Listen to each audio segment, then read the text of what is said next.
You can Granby out of a lot of these positions. I would say it is a dangerous move again, especially if the guy holds on. But we really have to make sure that for a Granby, my legs are outside. Because if he can actually track me very easily by throwing this hook over the top and hand posting. So if he doesn't do that, I can Granby and roll through. But we'll do it real slow. If he hooks here and takes a post and he can roll with me here, he can ride the Granby very easy. So is it almost like if you're disconnected away and you got looseness of hips, it seems to me you're kind of running and just trying to catch up, then you go for it? Is that when you use it? Yeah, I would just make sure that they don't have this active. You want to be outside their legs, so you never Granby when that leg's inside.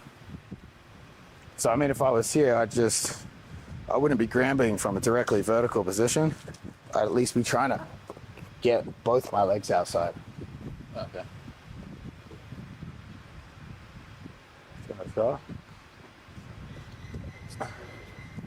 So is B team gonna do like another like Polaris event or like a combat jiu-jitsu teams event? Because that was pretty cool last time I saw it.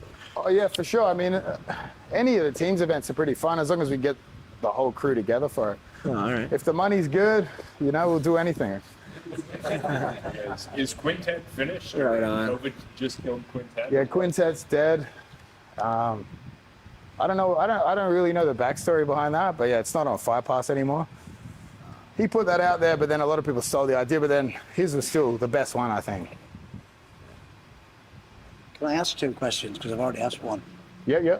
Okay. Could you just show us how you would pass a low knee shield like Z-guard versus a high? Like your different strategies to pass both?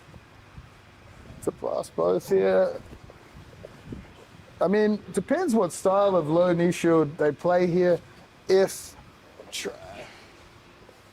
it's like a low clamping style here, I really try to bring my hip to that foot here, pummel inside, and we can use this to actually step over the top. So if they really clamp down, sometimes you get in the Z-guard knee shield position and they'll just clamp. My way to beat it is with a low underhook, and my hips the same direction as their knees.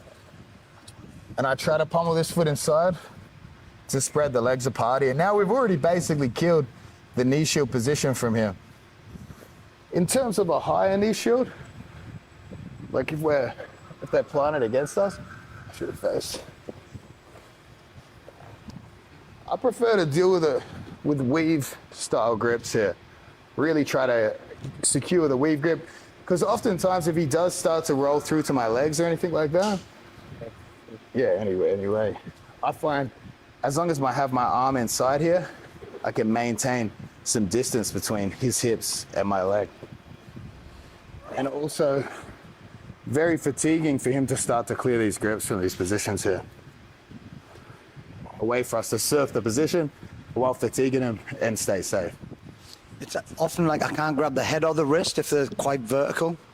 So like I can pass with that cross grip, I can pass, but then they seem to be able to get away as I'm passing, they can move. Here, if you can't grab the head, I'll sprawl backwards.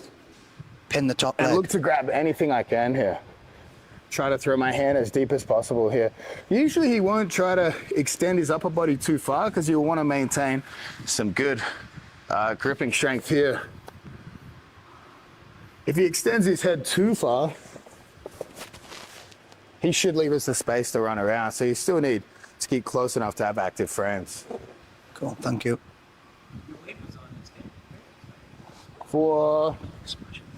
It's more the weight of my elbow on his top leg, making it more difficult to invert. The higher my weight is here, the easier it is for Joseph to invert. The lower my weight is on this top knee, the harder it's going to be for him to invert. I really want to prevent the inversion here. Do you want to throw it? Could you please show us some details on the deadlift armbar? The one on the deadlift? Yeah, I mean, for this one, we really want them to tense up. So we take a wrist ride, and we reinforce it here. It's best even if Joseph connects his hands. I want him, his whole body to be tense. It's like, it's gonna be easier to move him. That's why a lot of the time people that roll really relaxed, it's hard to get reactions out of them because their whole body doesn't move, their limbs move in isolation. If Joseph's relaxed here, nothing really happens there. We need him to be so tense that when I do the squat, his whole body moves with it. I'll get you to practice it on Joseph.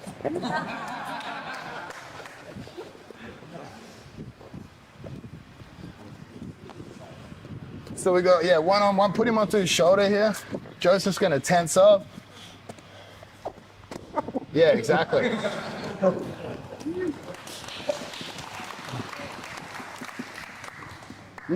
You can sort of shake him a bit to make him tense up.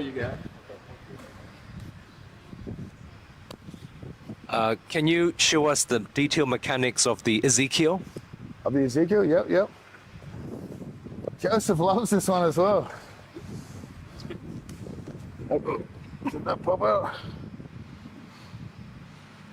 So Ezekiel, it can be done anytime there's double underhooks.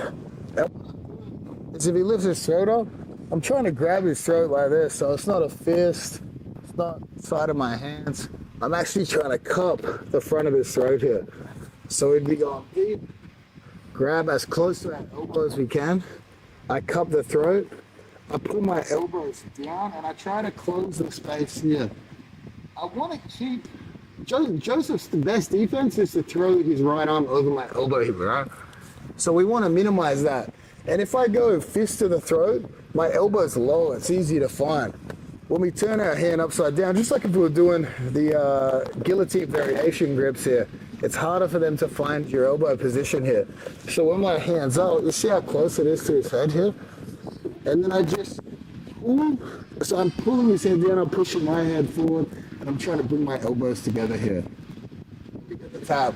We can get it anywhere, obviously, if I go on top as well. I'll use it, I mean, the most realistic way to use it would be from mount. So we're landing here, and oftentimes, if Joseph has his hands on my hips, it'll be a way for me to just scare him to bring his hands back up for us to secure something more realistic, like an underhook. But sometimes guys don't respect it at all, and if they leave it too long now, Joseph tries to defend, it's too late. I mean, you can bait guys with it too. You could throw in a shitty one, let them defend it easily, and then the next time we go for it, they're not going to defend it as hard. So you can sort of bait them with it. But definitely not a high percentage move, but it's funny. Thank you. No, I couldn't get him to open up his hands at all, so I was like, maybe a panic response, but yeah, nothing. Can you show us some detail of foot sweeps, like from standing? Yes, yeah. I mean, there's so many variations of foot sweeps, you know. A good fun one is if we have an inside tie and a collar tie. I make him step, and we hop in to hit foot to foot. Easy snap downs. That'll be one of my most preferred ones. We do have to be careful though, because obviously sometimes if my hand's here and I'm reaching forward, I might just be snapping him straight onto a leg. So it can be a big risk here. Hit out the way and snap it down.